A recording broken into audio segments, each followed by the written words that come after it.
Coach, and how are you? Oh my God, I was so looking forward to our conversation. Me too. We have started this beautiful conversations that are going to be happening throughout the year. Mm-hmm. And to talk to people like yourself and many others who will be seated in that chair to have a sister conversation, coach to coach conversation. Yes. And engaging our audience in bringing conversations that sometimes are hard to talk about out there, but they should be healing. Yes. How did you feel when we sent you the invite? I was actually excited because I'm for mindfulness and awareness. Mm-hmm. We are in that era where everybody needs to be aware and keep being mindful of what is happening around them. Oh, lovely, lovely, yes. Lovely. So welcome to the Healing Conversations. We are here in a sacred space for truth, for transformation, and for wholeness. Mm-hmm. I am your host, Coach Mamotebang. I'm not alone. I am with my Mamotebang Segoe, and she's here to talk about Unshackle Your Worth. Yes. What does unshackle mean, Ma? If you were to give it to simplify it for somebody who might not know, what does unshackle mean? It means being set free. To be set free. Yes. What inspired the word unshackle? Because I know to talk about it is because I saw that your company is called Unshackle Your Worth. Yes. What inspired that? You know, so many times we feel stagnant, only to find that we have things that are holding us back. And I just wanted everybody to be free. So I came up with the word, let's unshackle ourselves from whatever is holding us back. I love it. Yes. Oh, I love it. This is going to be a beautiful conversation. Thank you. Because it's going to speak directly to our soul. Yes, definitely. Right? And also it's going to address those quiet questions that we ask ourselves. Am I enough? Yes, exactly. Because with being shackled, those are the things that go through your mind. You know, I am not good enough. I can't do this. You know, everything must be perfect. I'm not perfect yet. So I will start when I feel confident, you know. And those things, they happen as you walk the journey.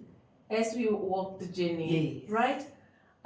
You're talking to me right now. Do you know that starting these conversations, I bought a table. It's a big yellow table that I bought it about 2 years ago. And I wanted to start the yellow table conversation. Wow. I have it. I never started. Wow. Now I'm like, when will I have this conversation I've been longing for? Yeah. And I spoke to you one day. I said, Ma, can you believe I've got the space, I've got the studio, I might not have every equipment needed, but I still haven't started the conversations. And you said to me, Coach, he's look at me now, you got me here. Yeah. And if you can get me here, you can get yourself there. Exactly. Exactly. And I think in me, I was asking that question, am I enough? Yes. I needed to unshackle my worth, right? You needed to unshackle yourself from that fear of not being enough or not the studio being perfect, you know, because what you showed me was beyond perfect.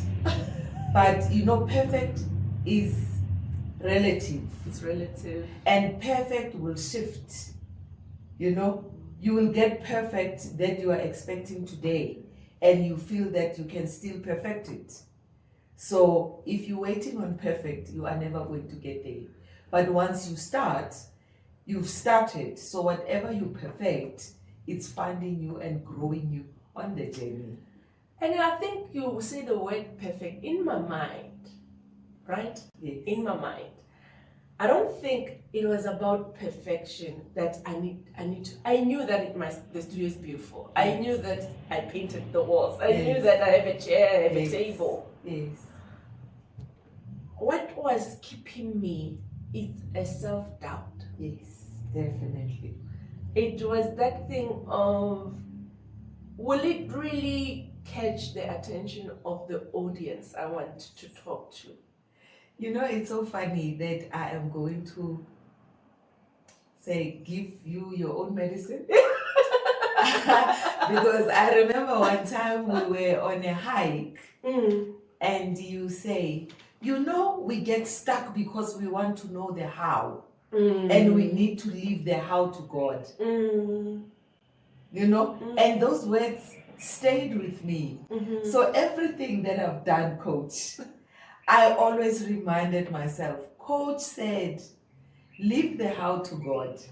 That's true. The how it's not for me. And I do that with any other thing, but not this one. So here's what I'm discovering. Because remember, every hindrance or every deep in our life comes with self-awareness, comes with teaching us of why we are stuck in that spot. This particular one, remember, it also happened before I started writing books. My first book, for it to be released, you should see it. It was not perfectly done. It was, you would think it was just, quotes. Yes. When you read it. But for me, it was a lot because I had to overcome that belief of saying I'm not good enough in terms of expressing myself in English. Because of how I experienced it at school. I was once reading a book. I came from studying in Lesotho, then I moved to South Africa, and I went to this school where it's multiracial. For the first time, I'm just asked to come in front of the class to read a book, and I pronounced the word incorrectly, and the entire class laughed, including the teacher. And the teacher, you would mock me by calling me by that name of what I called. And it became something that became heavy on me because as a perfectionist, as you said, as a stickler, we don't like being laughed at. We don't like being made fun of. We don't like being criticized. We don't like being seen in a negative way. It sits so heavy in our soul to a point that the communication we tend to tell ourselves is that you are a failure, you are not good enough, you can't do it. So whenever we feel like we are like that, we then suppress a lot. That's so true. And you're always thinking, people are going to laugh at me. You think people are going to laugh. You've never dealt with that laugh. I never dealt with that laugh. That is why even now, if I have to do something like this, it means it's not contained. It's out there in the world. Exactly. And whoever laughs, let them laugh. That's what I needed to get myself to be comfortable with. So now I'm saying to you, it was never about perfection in terms of the look externally. It was in terms of not being wanting to make a mistake that I end up now being criticized. You know, social media is it's not sometimes a friendly space. And people tend to, especially if you've always portrayed yourself as doing things excellently. Now just that one mistake comes, they can be on your case. But then I needed to give myself to say, I will laugh at myself as I go. Until I got to that point. And I think you spoke to my soul when I was already arriving at that school. Hence I could also take a video and show you and say, Ma, look at this. This is what I am. Because I was already accepting this is time. And congratulations, by the way. I am so happy that you started. I am really, really happy that you started. You know, I have a similar story as well. I was working for an NGO many years ago, and I was asked to write a report. And my boss, I never forget her. Oh, the way she came on me about how bad I had written this report and stuff. So I also have been holding back on writing anything. Every time I needed to write something, I must write it, give it to everybody to read before I can put it out there. But with writing a book, I told myself, you know what? I don't care who says what. This is what I wanted to do for me, to break free, to unshackle myself from that fear of being of avoiding to write. You see what I mean? Yes. We have unshackled ourselves. We are unshackled, girl. Thank you so much. And I think today's theme, as you can hear, our theme today is Unshackle Your Worth. And I am, of course, joined by an incredible woman, Coach Mamotebang Segoe, a woman whose wisdom and presence remind us that our worth was never meant to be earned. That's so true. But it needs to be remembered. Uh-huh. So this conversation is very close to my heart because I know how it feels to hold ourselves back. Not because we don't have what it takes, not because you're not capable, not because you are not able to even achieve, but the fact that you're still dealing with your past trauma and pain. Yeah. We sometimes hold ourselves back. What I've actually realized, Coach, is that we are so scared of going to those places because they take us back to the pain. And by so doing, we are actually delaying ourselves into walking in our purpose, which brings so much fulfillment and joy.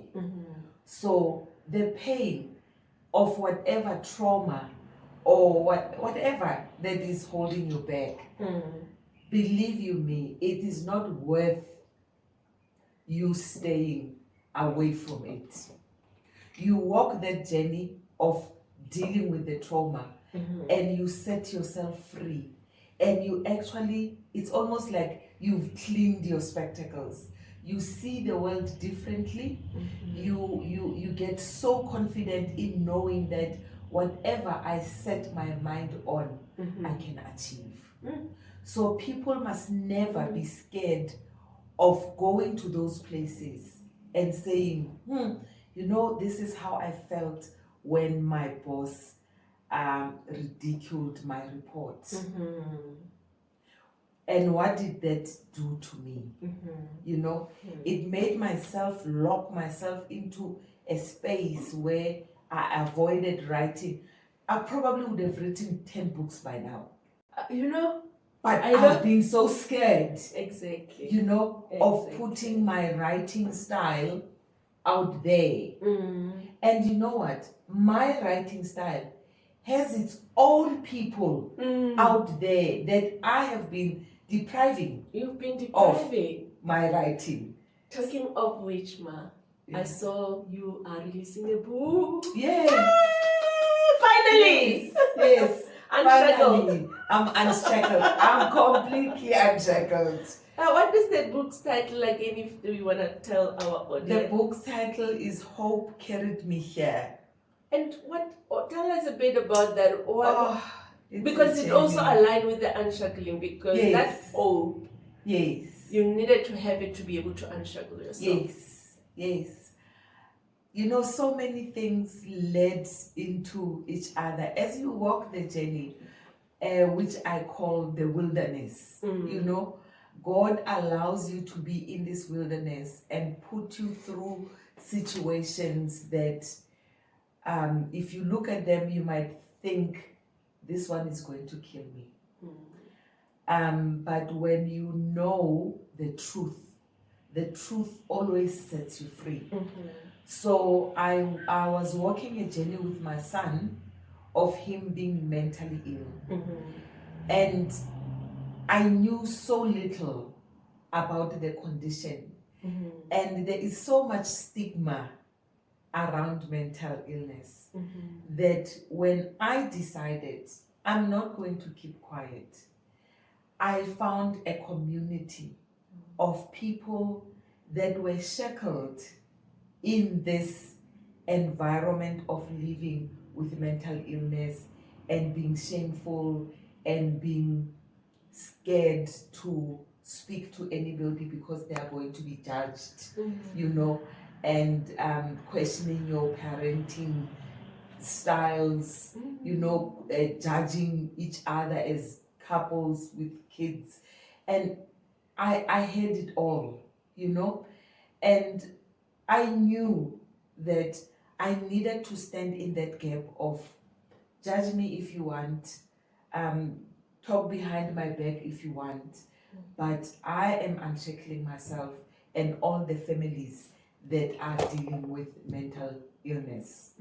And as I walk this journey, I realized that it was only hope that kept me going. I had nothing. I had no knowledge. I had no resources. But I knew that if I keep hoping that God, like I said, you know what, God, I can't tell you to take this thing and put it somewhere.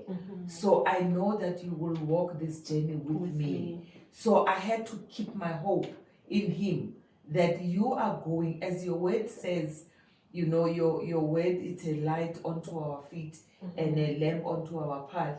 I am going to hold you to those words as I walk this journey.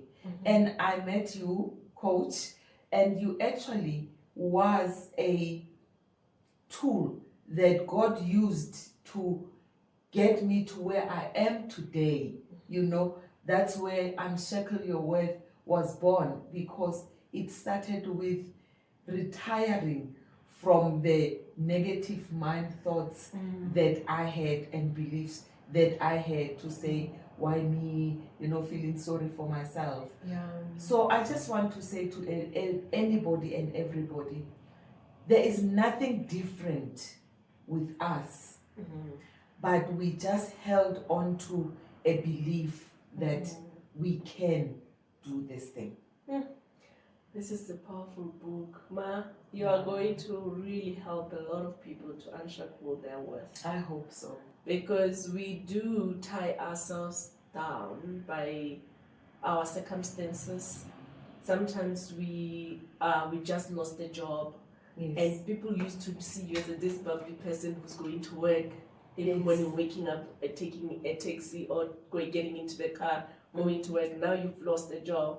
You hide because you don't want people to see that you are no longer working. And that starts with describing and changing who you are, because now you are ashamed. Why should we be ashamed? Why should we be ashamed? About our circumstances, because there are seasons for everything. Exactly. And you know, God will use anything, because when we are created, God puts in us a purpose. So no one comes to earth for free. We all carry this purpose that God has this plan, and then we make our own plans. You know, and I'm not saying there's anything wrong with a 9 to 5. Your 9 to 5 can be your purpose. You know, however, there are some of us that God had said, you are going to serve a different purpose.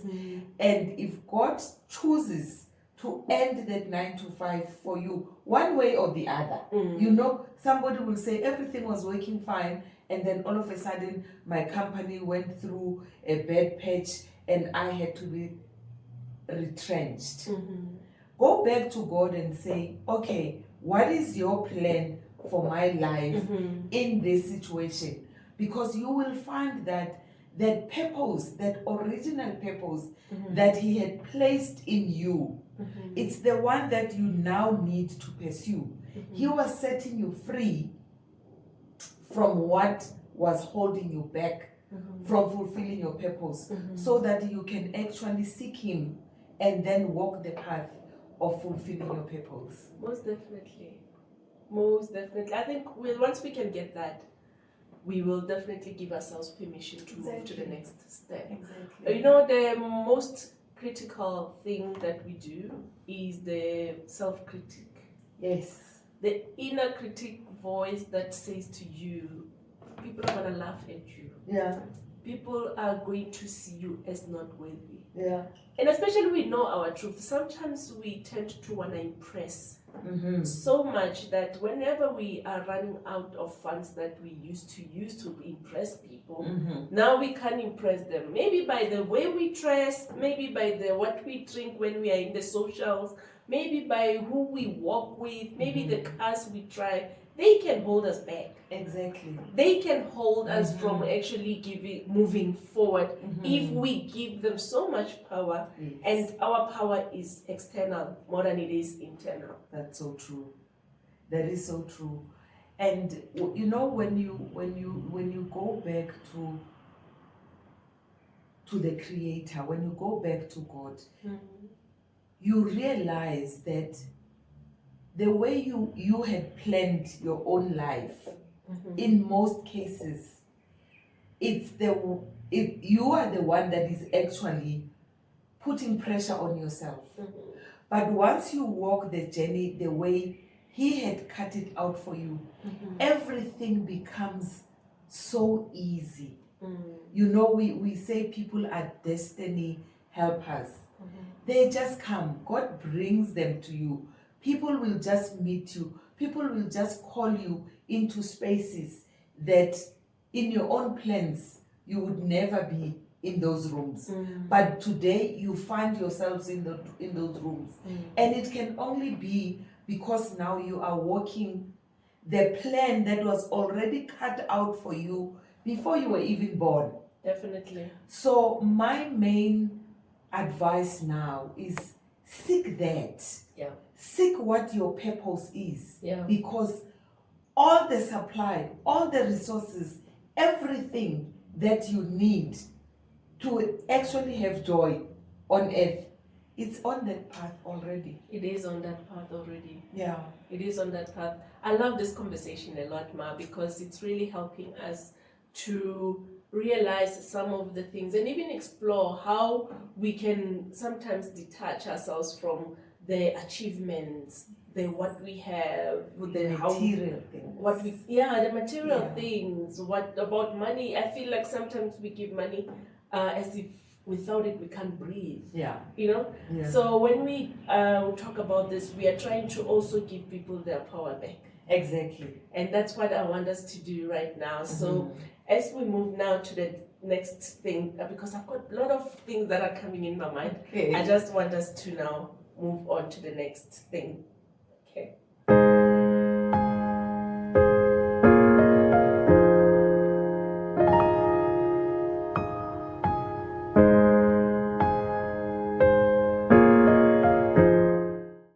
Welcome to the We Healing Conversations. We are back, and we are back with some hot topics.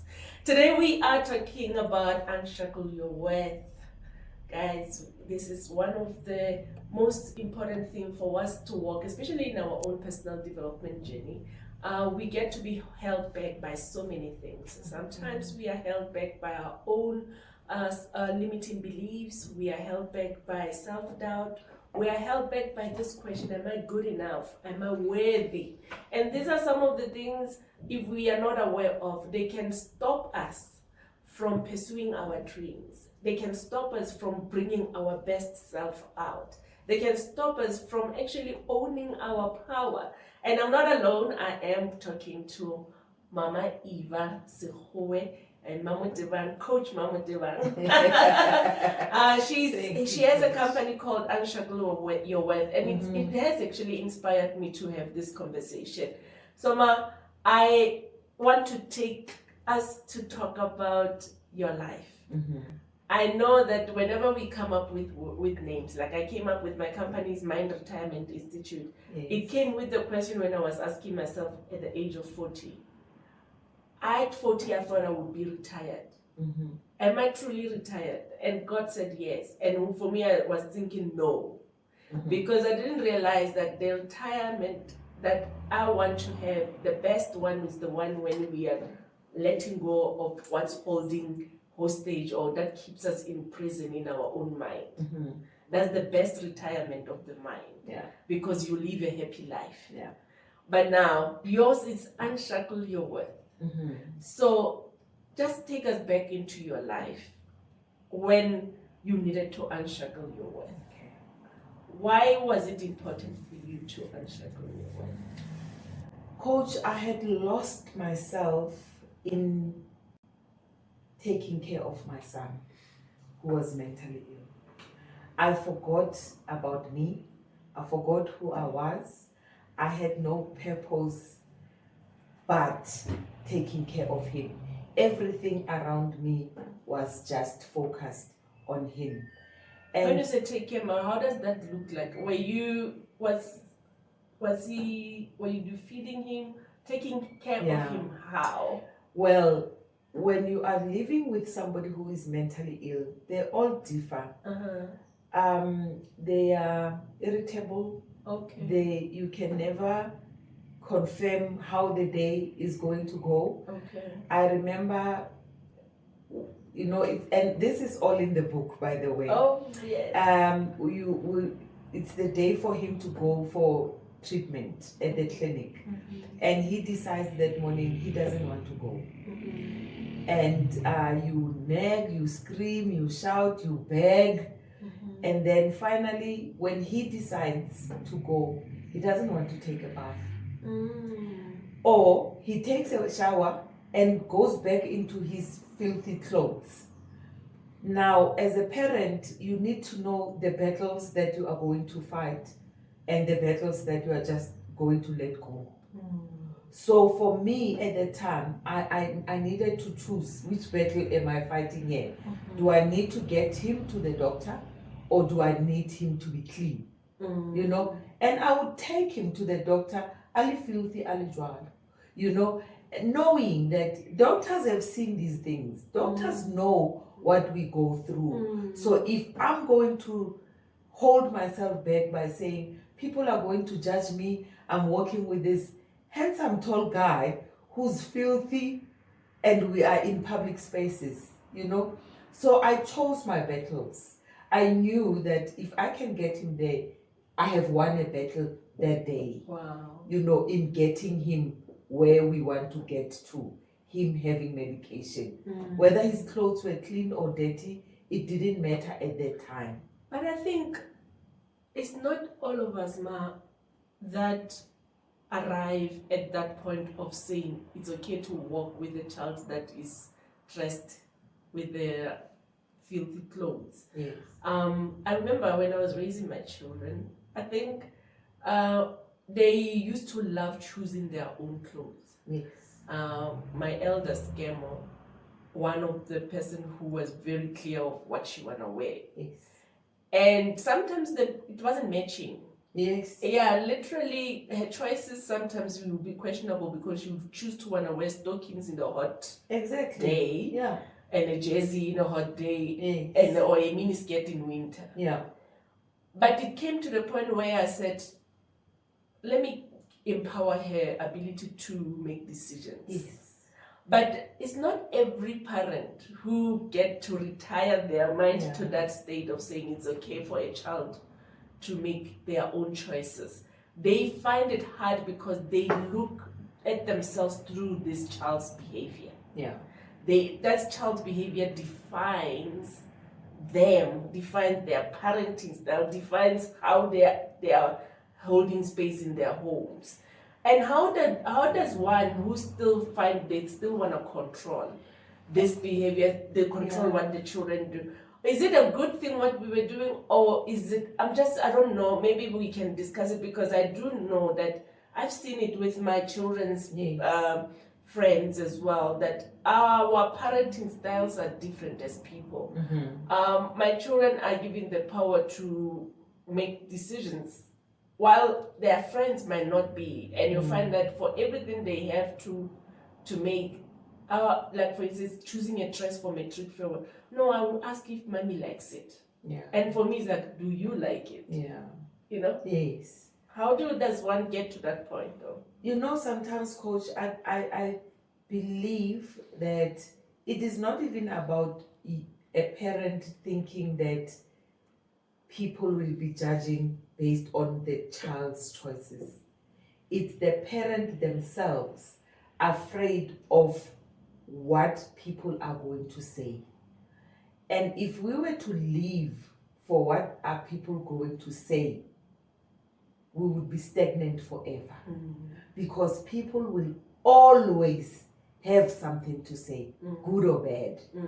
So what needs to happen is we need to have confidence in ourselves, in what we do, in our choices. The other day, by the way, another thing I do is I run support groups. And one of the support group topics was, we need to go back to values.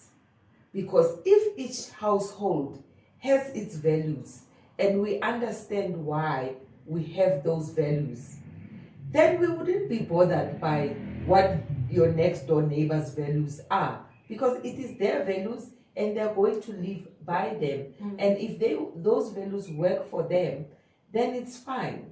But if you don't have values, then you get entangled with what are people going to say. Because whatever you do, if it's informed by your values, then you understand why you are doing it. And you are not going to be bothered by what the next person is saying. So in supporting my son, whether we go to the clinic with filthy clothes or whatever, for me, the main thing was I want him to see the doctor. I want him to get his medication. That was the That was the main purpose of that day. The clean clothes, we will see them when we get there. But for now, this is the purpose.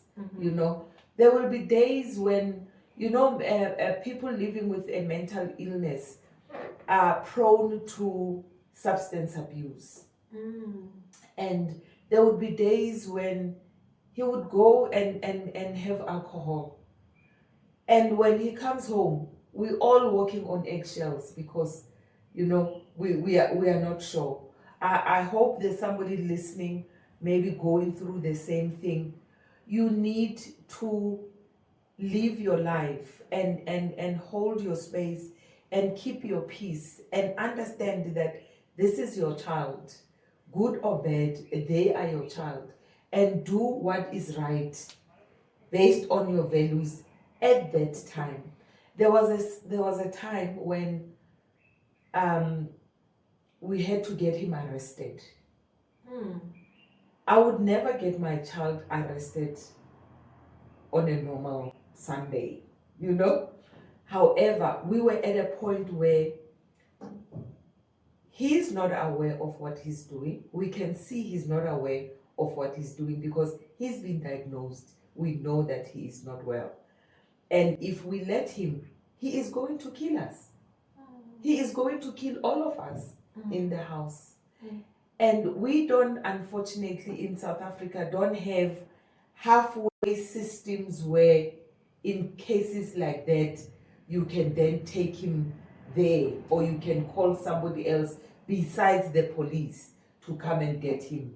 I don't know if you understand. I understand what you mean. You understand. So we, for that reason, it's like you're coming up with a suggestion, ma. Yeah. We're actually coming up with a good idea that there should be police that are for sections of mental health, where when they go pick up people, they are wearing a different uniform and they're driving different cars versus as if they're in prison. They are taking them to a place where they don't get mixed with criminals that are just totally criminals. So we need such facilities in our country, because mental illness is, you can't say you know what's going to happen tomorrow.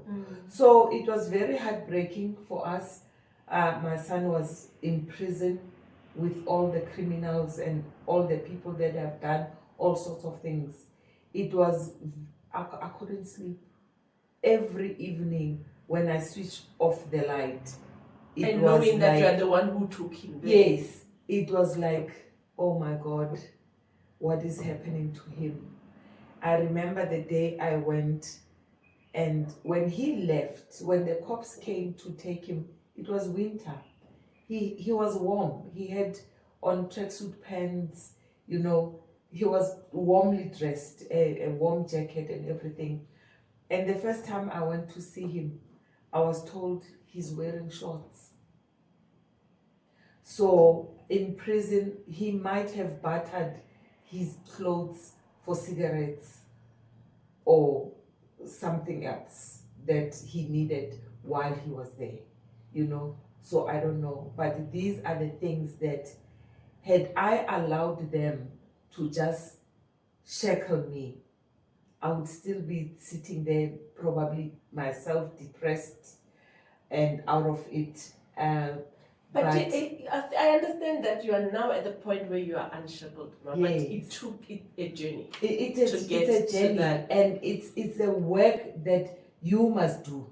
So you can't just sit there. I hear you. Mm-hmm. You said people must live their life in a home where you are knowing that your children are not well. Where you know that I'm dealing with, maybe it might not be even a case of a mental health. It can be a case of disability. Yes. It can be a case of any form of sickness. A parent. It can be a form of drug abuse. It can any form where you are now living to survive, or for your children to heal or to go through a healing journey. How do you still live your life? You need that balance. It's very important. You know, in our coaching space, we say you can never pour from an empty cup. So by living your life, I mean, you need to have ways in which you fill your own cup so that you can then be able to give the kind of support that you need to give, whatever your circumstance is. So you need to belong to, whether it's support groups, whether it's sisterhood, communities, whether you engage a coach in your life, like in my situation. Whether you love hiking. Whether you go for hiking, you do something that you love, that you know that will fill your cup. Because if we don't, then it creates resentment. Then you are supporting this person, but you are supporting them bitter. You are supporting them as a victim yourself as well. You feel victimized by their situation, their circumstance. But when you take time to remember that there was Mamotebang even before my son was sick, Mamotebang who had aspirations, who had dreams, who had a life, and this circumstance that I find myself, it's not here to kill me. It's not here to wipe out my dreams. You then need to get that balance. And that's why we have coaches today, because that's what we do. We help people unshackle themselves from whatever it is that is holding them back. Oh, definitely, ma. You know what you're talking about, it's empowering, and it's reminding us that we still exist. And there isn't, I'm relating to what you're saying when you say live your life. Sometimes it doesn't even take anyone to raise a child to live their life. I know for sure that some of us have also given our life so much into work that we neglected ourselves in the process. Yes. And that is not living your life, because now you're always constantly worried about what to put food on the table. You're constantly worried about what you will eat, what your family, what your mom, what your dad, what your cousins. And in the meantime, your health is deteriorating. Yes. You are not taking care of your mental and emotional health, your spiritual health, and you find deprived. And when we get to that point of feeling empty, nothing to give, we can definitely build resentment, because we're looking at, we have helped everybody else. But when it's time where we feel depleted, no one is there for us. Exactly. And that on its own, it takes a lot away from us. So if you ever doubted yourself or downplayed your brilliance, or even settled for less than you deserve, I think this conversation is for you. Yes. Because Mamotebang and I are here to unshackle your worth. Yes. Maybe it's time that you take that step to actually do something about your life, especially if you're feeling in a cul-de-sac, you're feeling empty, you are feeling like you are not worthy or you are not good enough. Let's have this conversation, and we probably will bring that spark back. So, Mamotebang, what I love about the journey that you have traveled, because when I met you, it was that point where you started realizing that 10 years down the line, where is Mamotebang? Yeah. Where is my E? Where is that vibrant soul? Where is that go-getter? Where is that person who's called to impact lives? Where is that person?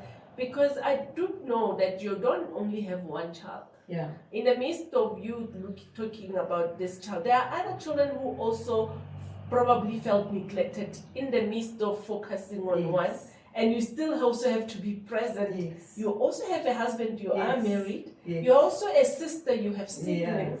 You're also a daughter, you have your mom who's still alive. Yes. How do you then bring yourself together in all that?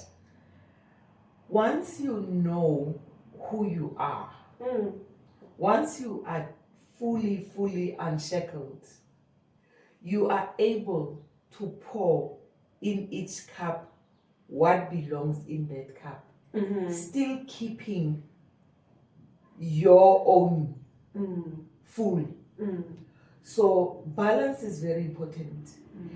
It's a journey. You know, I don't want people to believe that you are going to arrive, you know, because every step you take, we actually realize that, and then there's this situation. How do I deal with this situation? But when you are mindful, you are doing things differently now because you are aware how they impact your own life. So when you deal with your siblings, you know what the boundaries are.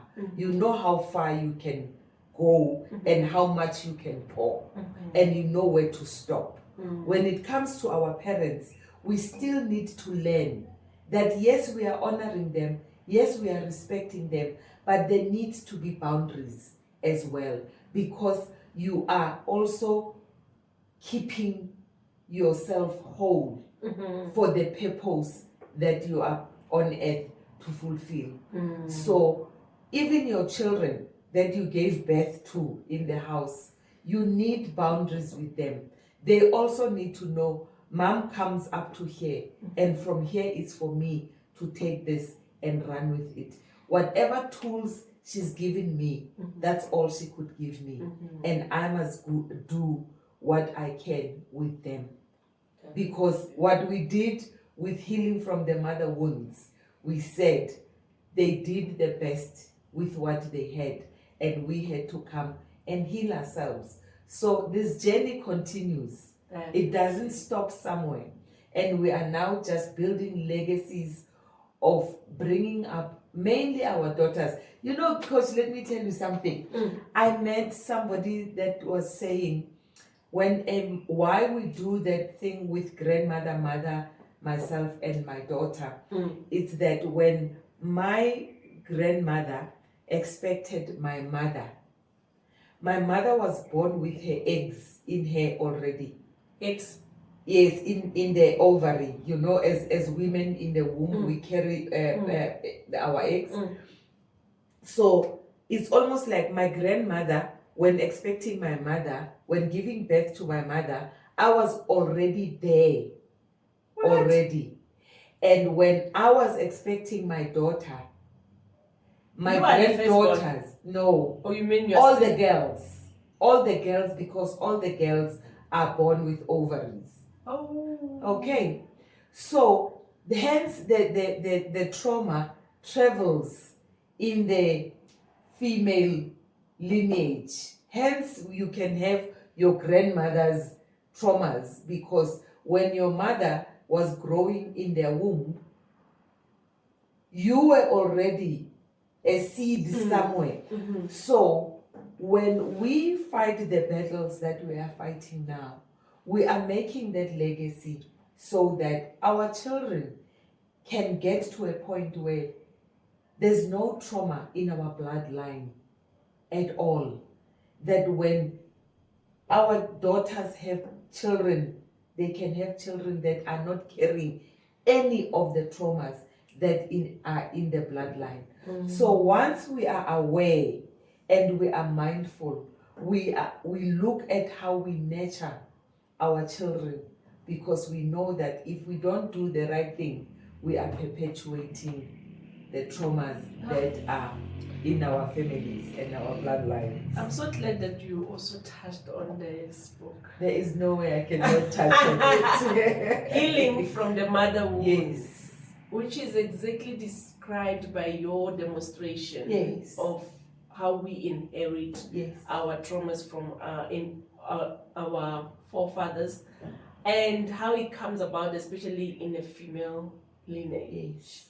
And I tell you, this is deep. Very deep. This is deeper than what we Yes. can actually think. The battles we are fighting with are not battles that are starting now. No. We No. find that there are battles that are really from long time ago. Some we don't even know if we don't ask questions, or we don't have parents who spoke about their childhood. Yes. We never know where we Exactly. inherited Exactly. certain things. So Ma, your chapter in this book, what does it Yes. talk about? Feeling neglected and abandoned, because when my mother was pregnant, because I'm the second child, I was expected to be a boy. In the Sesotho culture, ngwana mshanyana ke yena a hodisang motse. So because I have an older sister, I was then expected to be a boy, so that I can carry my father's surname and whatever. So when I was born and was discovered that I'm a girl, there was great disappointment. So you can imagine the anxiety that my mom was going through, praying that, oh, Ntate Modimo, can I have a girl, a boy. And now, ta-da, I come and I'm a girl. The disappointment. And that disappointment led to my parents' marriage breaking up. So with that, I then felt not good enough, a disappointment. And now when I interpret it, it's like, then my parents are divorced and my mom has to work now hard to provide for us. But to me, it got interpreted as you are abandoning me because I was not a boy. Had I been a boy, you would still be married, your husband would still be providing for you. You are neglecting us because I disappointed you by being born a girl, as if I had the powers to make myself a boy. Wow. But these are the things that happen where we do not even see, through the emotions of the mother. Because now that we know, when a woman is pregnant, this woman needs to be cherished. They need to be spoiled. They need to be loved beyond. They need to be treated as a precious jewel, so that their emotions are aligned. Because if not, whatever it is that they are going through gets transferred to the unborn baby. I want to add to that, Ma, to saying, as much as the external world can favor and can be for you, can usher you, can shower you with love, if that self-love is not within you, if you don't actually have positive conversations, if you don't get into a healthy mental state, if you do not change your perception of what disturbs your peace, you will still be struggling. So it's true. Both inner work and the environment, that needs to be supporting your this cargo that you are carrying. That is so true. So I want to read something on your chapter. It's where it says, the beliefs do not always shout, but sometimes they whisper. And these are when we have a negative narrative about how we feel about ourselves. It says, I'm not good enough, which is what we are trying to unshackle today. My needs do not matter. I'm too much. If I speak up, I will be rejected. I must be perfect to be loved. And these are some of the things that people believe. And those are wrong narratives. And we need to reframe them by believing that we are worthy of love as we are. Just as you are. Not because you are qualified, not because you are educated, not because you have money, not because you are... No, as you are. Yes. And your voice matters, and you need to know that you can learn from your past Yes. without letting it define you. Amen. Right? That is beautiful, Ma. I think we can continue the whole day talking about this because it's very close to our heart. Yes. But unfortunately, we have to end somewhere, and this is the moment where we need to end. So I just want to maybe in closing, what is it that you would like to say, especially when it comes to the role does self-forgiveness play? Yeah. Self-forgiveness is very important. That's where everything starts. Because with self-forgiveness, you are actually going to realize that some of the things that happen to you, you can actually turn them around to take yourself to your purpose. And forgiving yourself shows that you are maturing and matured enough to realize that some of the things I had to go through them. Had I not gone through what I went through, I wouldn't be who I am today. So you actually need to go back to some of the things and say, I'm glad that I went through that, because had I not gone through that, I wouldn't be who I am today. And forgiving yourself sets you free so that you can be who you are becoming. Oh, whom you are called Yes. to be. Yes. What a powerful way of closing the conversation, Ma. Thank you. And as we close, I just want us to take a breath. And I want you to place your hand on your heart and breathe. Let's take a breath, Maya.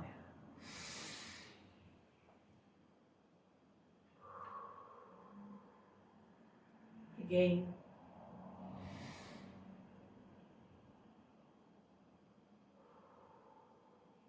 Last time.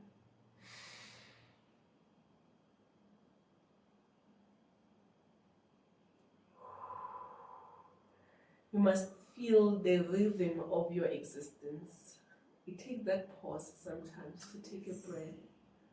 And as you exhale, I want you to imagine letting go of what's holding you back as you breathe in, bringing in the new. Yes.